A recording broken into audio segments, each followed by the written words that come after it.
हमारे महाराज का कहना है कि साधु महात्मा को खूब खिला पिला के दान दक्षिणा ले देकर और ले जाओ रास्ते में बेइज्जत के साथ विदा कर दो।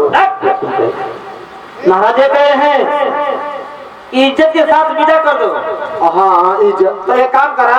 हाँ जब ये आ गईला कुल चीज बता देला तो नाश्ता पानी कला। नाश्ता पानी में क्या रखे हो? गरम चीज चली।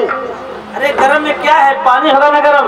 नहीं गरम मुर्गा का पचौनी। चुप रहो कहीं मुर्गा कहेगा के मुँह में डलवा छोड़ दे अंदर।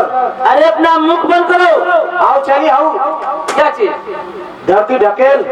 ये क्या होता है? कोट का राजा। अरे ये क्या होता है? जिसभी मैं तुम्हारे कहने का मतलब उसमें समझ पा रहा हूँ। वो 11 नंबर के बाद आता है। 12?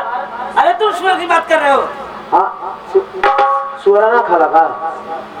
हम शाकाहारी है, मांस मछली हम लोग नहीं खाते हैं। विश्वास ना हो देने मेरे साथे चला खाली 2 पोटी खा ना पछौटा ढील हो जाएगी। अरे चुप रहो चलो यहाँ से। ना करो नहीं हमें चाहिए।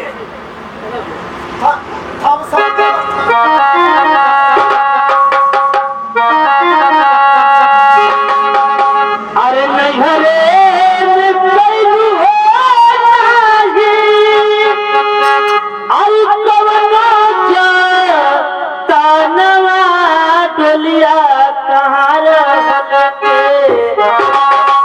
आई हाँ